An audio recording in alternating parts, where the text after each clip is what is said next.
Welcome back to another video, friends. I hope everyone's doing well.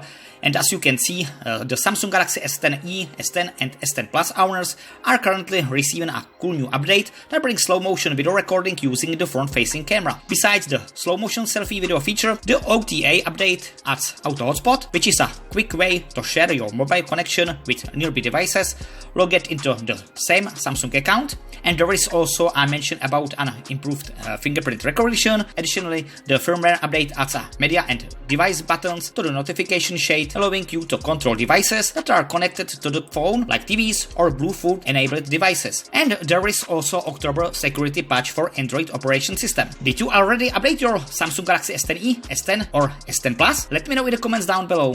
Thanks for watching, friends, and I'll catch you in the next one.